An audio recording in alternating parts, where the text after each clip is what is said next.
Have you ever been laughed at for the very thing that nearly broke you? I have. My name is Captain Abigail Turner. I'm 29 years old, a U.S. Army officer, and for years I thought the hardest battlefield I would ever face was overseas. I was wrong. The hardest one was my own family's dinner table. Before I tell you what happened the night everything changed, tell me where you're watching from. And if you've ever had to stand up for yourself after being written off as weak, hit that like button and subscribe. Because what happened next? It still gives me chills. I grew up in a house where emotions were liabilities. My father used to say, feelings are for people who can't handle reality. He believed that strength meant silence. My mother carried that belief like a family heirloom. My older brother, Jason, perfected it. In our home, toughness wasn't admired. It was required. I was 12 when Jason told me I threw a baseball like I was afraid of it. 14 when my mom said I needed thicker skin. 16 when I learned to swallow tears so well that even I stopped noticing them. By the time I told them I was enlisting in the army, I wasn't asking for approval.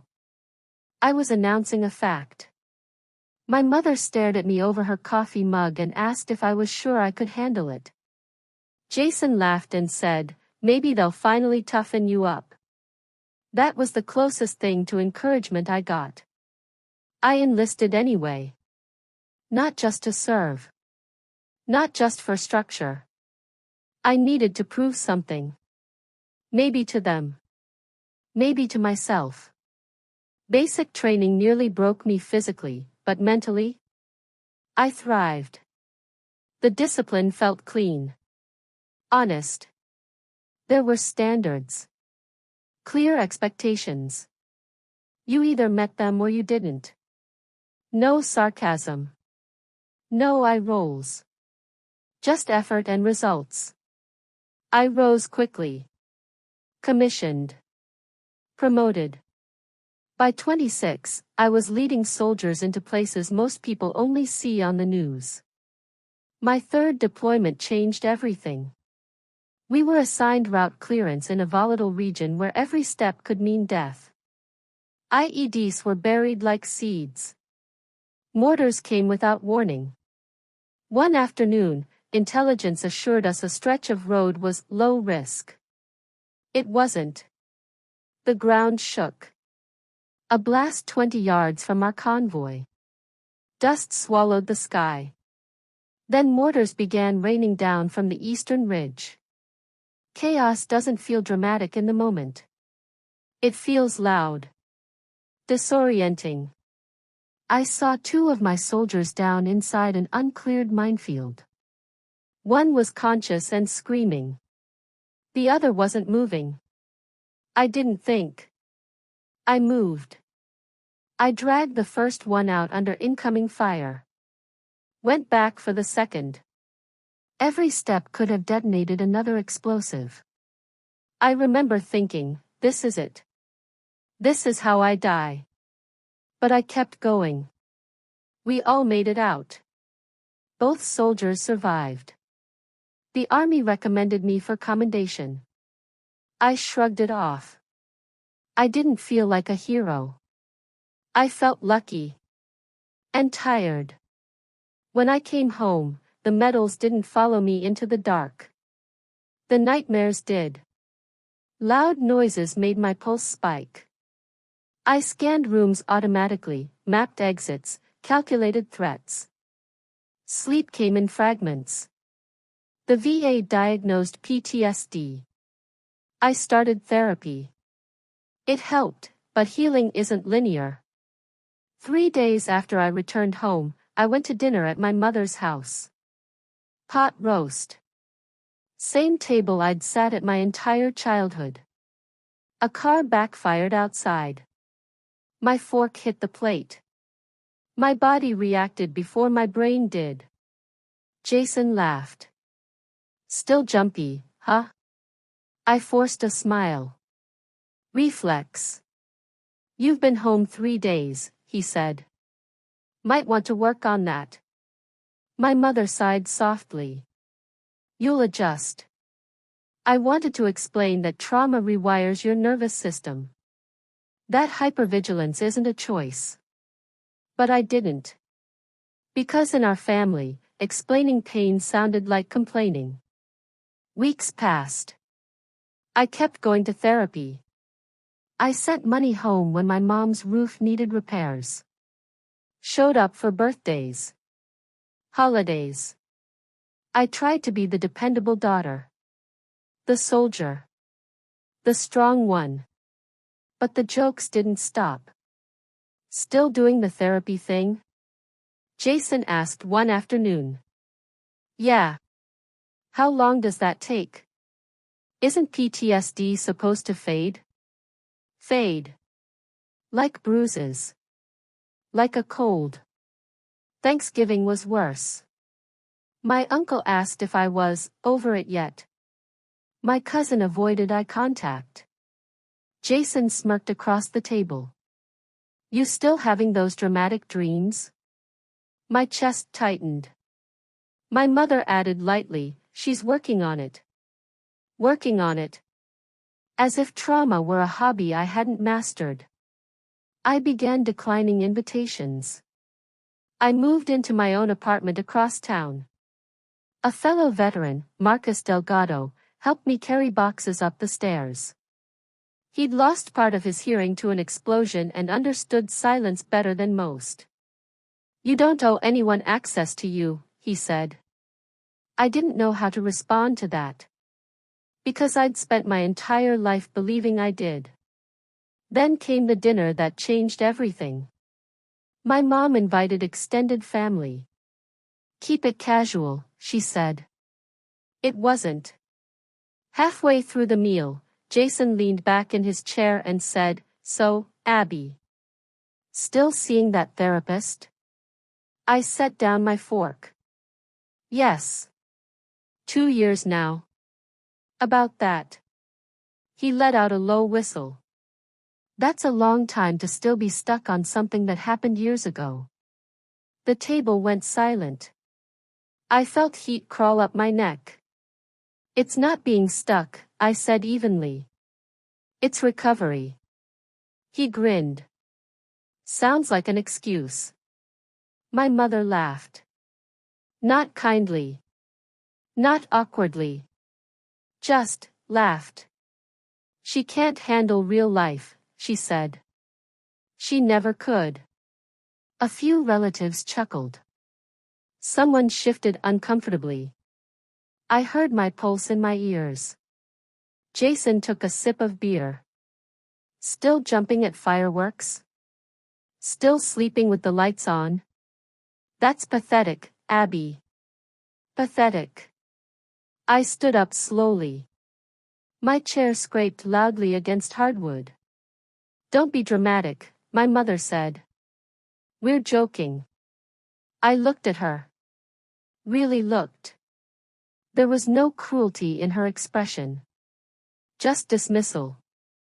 Like my pain bored her. That hurt more than the word pathetic ever could. I'm leaving, I said quietly. No one followed me. I sat in my car and shook. Not from a flashback. Not from hypervigilance. From clarity. I had given them everything. My money. My time. My loyalty. My silence. And they had reduced my trauma to a punchline. That night, alone in my apartment, I cried in a way I hadn't allowed myself to in years. Not because I was weak. But because I finally understood something devastating. They were never going to respect me. Not unless something forced them to. And I was done trying to earn it. The morning after that dinner, I didn't feel angry. I felt empty. Anger burns hot. What I felt was cold. Precise. Controlled. I made coffee, sat at my kitchen table, and did something I should have done years earlier. I stopped responding. Jason texted first. You seriously stormed out over a joke? I stared at the screen and let it sit. My mother called. I let it go to voicemail. Her message was clipped. This is childish, Abigail. Family doesn't walk away over teasing. Teasing. That word echoed in my head all day. I deleted the voicemail. Marcus came by that evening with takeout. He didn't ask questions at first. We ate in silence until he finally said, "You look like you made a decision." I nodded. I'm done explaining myself. He leaned back in his chair. Good. Now stick to it. The pushback escalated quickly. Jason sent messages that shifted from sarcastic to irritated to offended. You're overreacting. You always do this. Mom's upset. I didn't respond to any of it. For the first time in my life, I wasn't trying to smooth things over. I wasn't trying to be the reasonable one. I was protecting my peace. 2 weeks passed in silence. It was uncomfortable at first, like quitting caffeine. My body kept reaching for my phone out of habit. But slowly, the quiet felt stable. Predictable. Safe. Then my work email pinged. The subject line read, Combat Documentation Inquiry. It was from a national news producer working on a documentary about modern battlefield leadership. She explained that the Army's Public Affairs Office had flagged helmet camera footage from my third deployment. The mission. The minefield. The mortar attack. They wanted to feature it. I stared at the screen for a long time. I hadn't watched that footage since the after-action review. I wasn't sure I wanted to. The producer called later that afternoon. Her voice was calm, respectful. We believe your actions represent the kind of leadership people don't get to see, she said. We want to honor that. I hesitated. Public attention made me uncomfortable. I'd spent years trying not to stand out at family dinners. Now someone wanted to broadcast one of the worst days of my life nationally. Why me? I asked. Because you went back into an active minefield twice under mortar fire, she said. Most people would have stayed down. I almost laughed. She didn't understand. It hadn't felt like bravery. It had felt like responsibility. But I thought about the soldiers I'd dragged out. I thought about their families. And I said yes. The filming process was clinical at first. Interviews. Context. Military analysts discussing tactics. I recorded my portion in a small studio under bright lights. When they asked me to describe the moment I ran back into the field, I felt my throat tighten. There wasn't time to calculate, I said carefully. There was just movement. They included helmet cam footage. Raw. Chaotic. The blast. The dust. My breathing loud in the mic, me yelling commands over incoming mortars. Watching it during the review was harder than I expected. My body reacted as if it were happening again. Afterward, I sat in my car for 20 minutes before I could drive. The documentary aired on a Wednesday night at 8 p.m. Eastern. I didn't tell my family. I didn't tell anyone except Marcus. I watched alone in my apartment. When my segment began, the narrator's voice cut through footage of desert terrain. Captain Abigail Turner led her unit through one of the most volatile regions of the conflict. Then the explosion. The camera shook violently. Dust swallowed the screen. I saw myself go down, get up, sprint toward a soldier lying motionless inside uncleared territory. The narrator continued. Under active mortar fire and with confirmed unexploded ordnance in the area, Captain Turner re-entered the minefield twice to retrieve wounded soldiers. The footage didn't look heroic. It looked desperate. It looked terrifying. My breathing in the audio was uneven. I dragged one soldier by his vest straps. Turned. Ran back again. The second time, a mortar detonated less than 20 yards behind me. The blast wave rattled the microphone. I remembered thinking, this is it. I'm done. But I wasn't. Both soldiers survived. The documentary cut to interviews with them years later. One of them, Staff Sergeant Caleb Rhodes, looked directly into the camera and said, "If she hadn't come back for me, my daughters wouldn't have a father." I froze. I hadn't known they included that. My phone started vibrating before the segment even ended. Texts from numbers I didn't recognize. "Just saw you on TV. Incredible. Thank you for your service." My email flooded with messages from veterans and civilians alike. Then my mother called. I watched her name light up my screen. I let it ring once. Twice. Then I answered. Her voice sounded different. Smaller. "Abigail," she said. I saw it. I said nothing. "I didn't know," she whispered. "You never asked," I replied. Silence stretched between us. "Why didn't you tell us it was like that?" she asked. I exhaled slowly. "Because every time I tried to talk about it, you laughed." She didn't respond immediately. Then she said, "Jason wants to speak to you."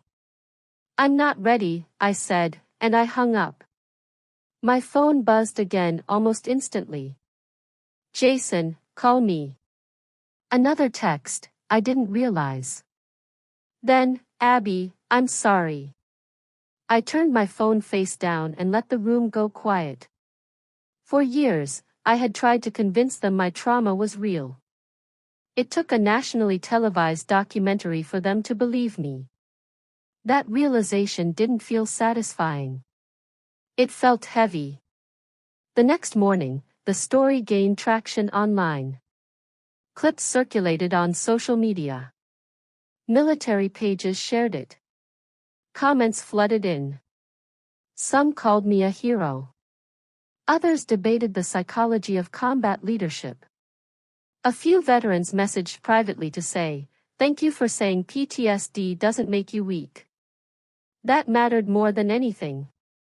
By noon, Jason showed up at my apartment unannounced. I saw him through the peephole. He looked uncomfortable. I considered not opening the door. Instead, I unlocked it halfway. "What?" I asked. He swallowed. "Can I come in?" I stepped aside. He stood in my living room, hands shoved into his jacket pockets. "I watched it twice," he said. "I didn't know it was that bad."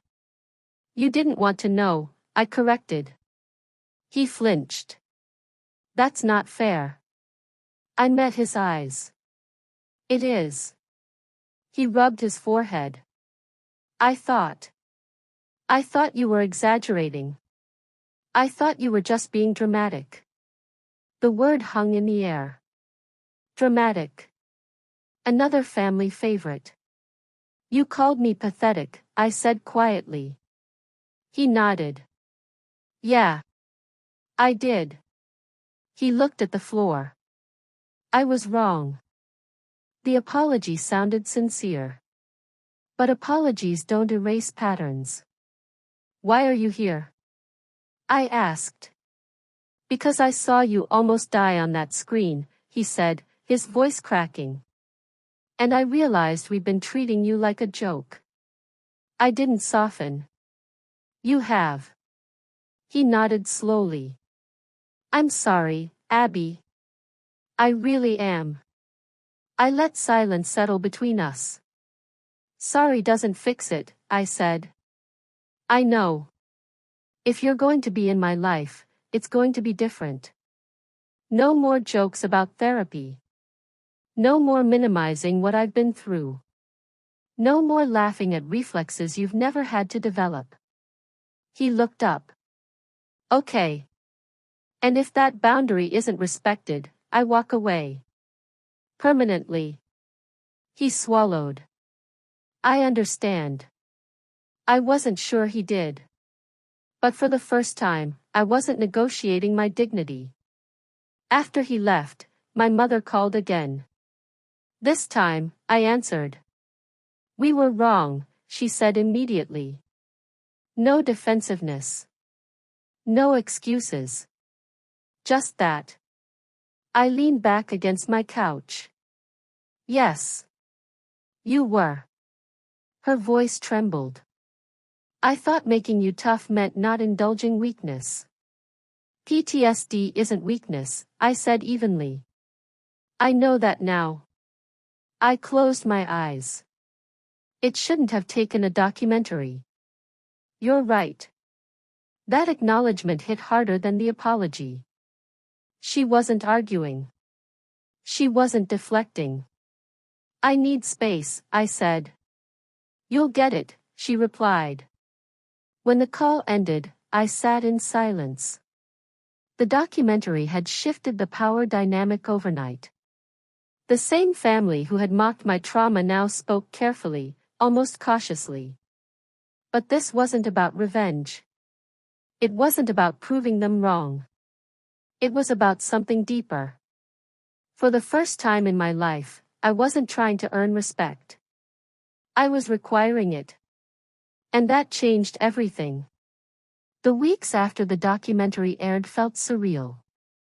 My inbox filled with messages from veterans who had never spoken publicly about their PTSD.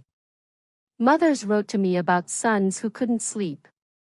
Active duty soldiers thanked me for saying out loud what they were afraid to admit. Strangers called me brave. The words sat uncomfortably on my shoulders. Brave didn't feel accurate. Surviving felt more honest. But something had shifted. Not just in my family. In me. A month later, I was invited to speak at a military leadership symposium in Washington, D.C. It was formal. Generals. Senators. Veterans from 3 different wars. I almost declined. Public speaking wasn't my comfort zone, especially not about something so personal.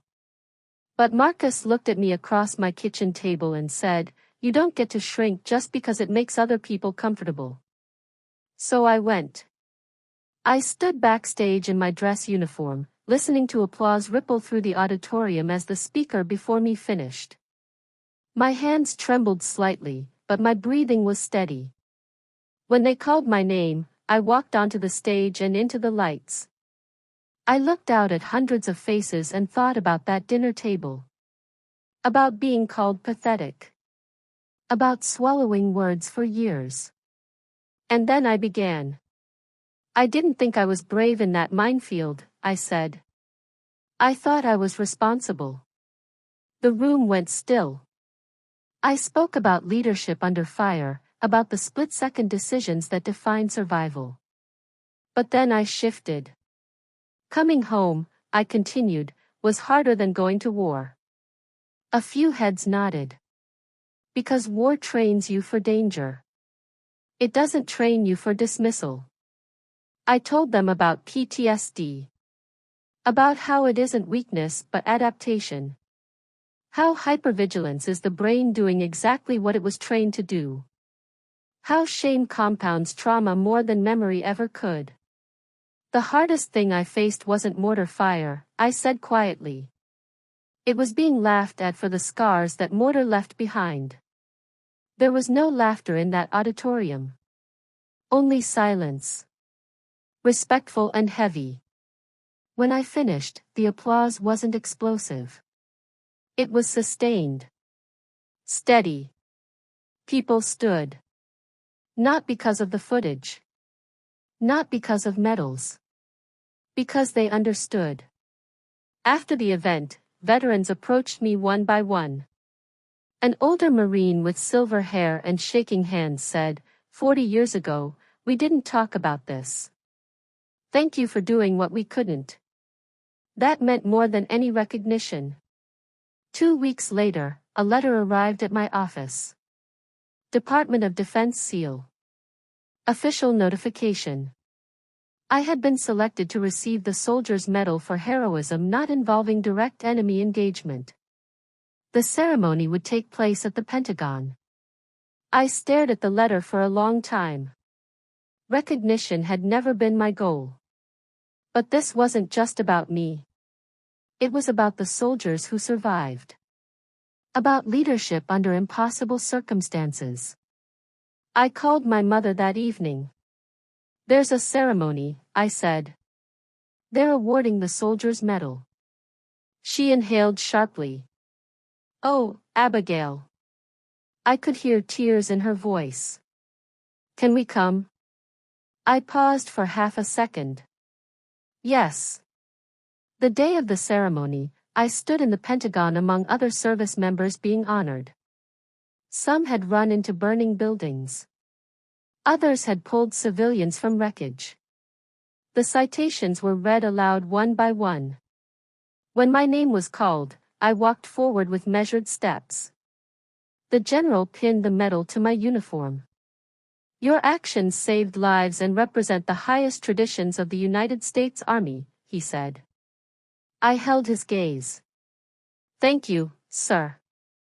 The applause echoed off marble walls. I didn't search for my family immediately. But when I did, I saw them standing. Not politely. Not awkwardly. Fully standing. My mother's eyes were red. Jason's jaw was set tight, like he was holding something back. Afterward, in the reception hall, my mother approached me first. I am so proud of you, she said, her voice unsteady. I studied her face. There was no dismissal there. No sarcasm. Just pride. Thank you, I said. She swallowed. I was wrong about strength. I thought it meant not feeling. I see now it means surviving anyway. That admission felt heavier than the medal on my chest. Jason stepped forward next. I owe you more than an apology, he said quietly. I owe you respect. I didn't smile. I didn't soften. But I nodded. Then show it. He did. In the months that followed, the changes were subtle but consistent. No more jokes about therapy. No more minimizing reflexes. When fireworks went off during 4th of July and I stiffened, Jason simply touched my shoulder and said, "You good?" No smirk. No laugh. Just concern. That mattered. I accepted a new assignment teaching leadership at a military academy. Standing in front of cadets half my age, I saw versions of myself in their determination and doubt. I taught them tactics. Decision-making. Accountability. But I also taught them about mental resilience. If you come home different, I told them one afternoon, that doesn't mean you're broken. It means you experienced something powerful. Get help early. Get help often. There is no medal for silent suffering. A young cadet approached me after class. Ma'am, my dad struggles with PTSD. We never talk about it. I met his eyes. Start by listening. Not fixing. Just listening. He nodded slowly. Those conversations became my quiet mission. Because this was never just about one dinner table. It was about every veteran who had been told to toughen up. Every soldier who felt shame for surviving. A year after the documentary aired, I was promoted to major. The ceremony was small, held on academy grounds. My family stood in the front row. When the new rank was pinned to my shoulders, I felt something close to completion. Not because of status, but because I had built a life that no longer depended on anyone's approval. That evening, at dinner, Jason raised a glass. To my sister, he said, who was always stronger than we realized. The words were simple, but they were earned. My mother added softly, thank you for giving us a second chance. I looked at them both. Thank you for taking it seriously. Because that was the truth. Forgiveness didn't mean forgetting. It meant watching behavior change and allowing space for growth. If they had continued laughing, I would have continued walking away. But they didn't. And that mattered. Years later, when I hung the soldier's medal on my office wall next to a photograph of my unit, I realized something important. The documentary didn't prove my worth. The medal didn't create my value. I had always had it. The footage simply forced others to see what had been there all along. The girl who swallowed tears at 14. The captain who ran into a minefield at 26. The woman who set boundaries at 29. They were all the same person. Strong, not because she never felt fear, but because she felt it and moved anyway. I don't tell this story for sympathy. I tell it for the veteran who's been mocked for needing therapy. For the daughter who was told she was too sensitive. For the soldier sitting in their car after a family dinner, wondering if they're overreacting. You're not. Boundaries aren't betrayal. They're protection. Respect is not something you beg for. It's something you require. And if someone can't give it, you are allowed to walk away. My family eventually chose growth. Not everyone will. But your healing does not depend on their evolution. It depends on yours. So I'll ask you what I wish someone had asked me years ago. Have you ever been laughed at for something you were surviving? What boundary did you finally set? Did it change anything? Share your experience in the comments. Someone reading might need to know they're not alone. If this story resonated with you, hit like. Subscribe for more true stories about resilience, leadership, and reclaiming your worth. And share this with someone who needs backup. Because strength isn't silence. It's survival. And sometimes, it's finally saying, enough.